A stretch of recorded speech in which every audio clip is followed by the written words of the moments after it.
Hello and welcome to episode 2 of Photobook Friday, the show where I talk about photo books and my growing collection. My name is Harrison. Let's get into it. Today we're going to be talking about a book that I picked up recently and I really fell in love with. Today we're going to be talking about Justine Kurland's Highway Kind. I was able to find a signed copy of this book at my favorite bookstore, Dashwood Books, here in New York City.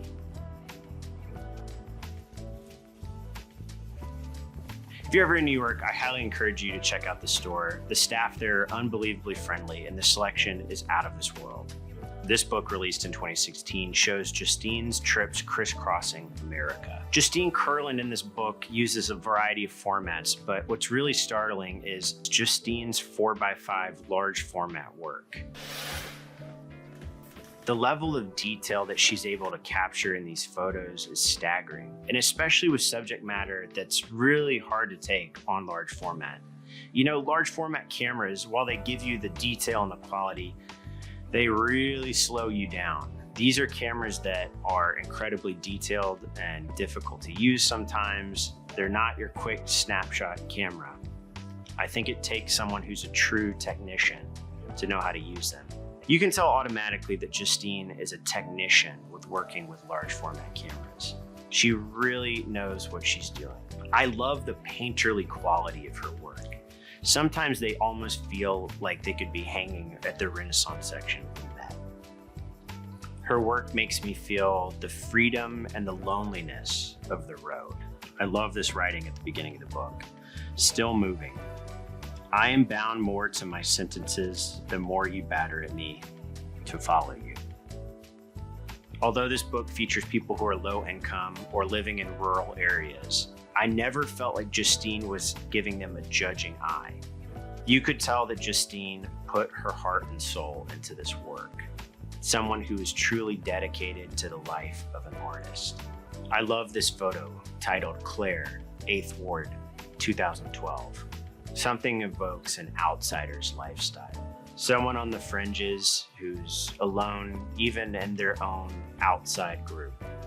Justine has a unique way to make the mundane feel grand. Towards the end of the book, Justine opens up about having her son Casper and how early on it was hard for her to adjust to having the life of a parent and an artist. The struggle of raising a son, but also creating work. I think that the photos that she includes here of Casper throughout his young life are really intimate and beautiful. To me, it shows the nuance of the relationship between a mother and a child. She even talks about a mutual interest she had with her son over trains and how trains made their way into the book. The inclusion of the portraits of her son really bind the work together.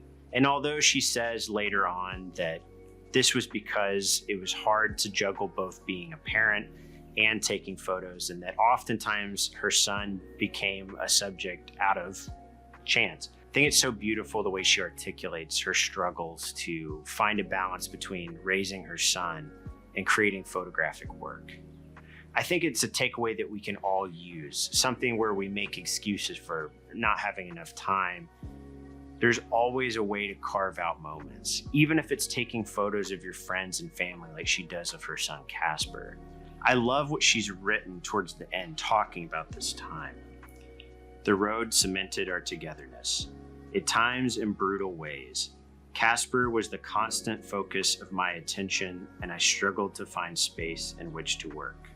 When I did, my photography felt peripheral to my parenting. The luxury of overthinking my process gave way to the necessity of working fast, on the fly, making the best of what was at hand. Well, that does it for another episode of Photobook Friday. I hope you enjoyed it. Make sure to like and subscribe if you haven't yet, and I'll catch you on the next one.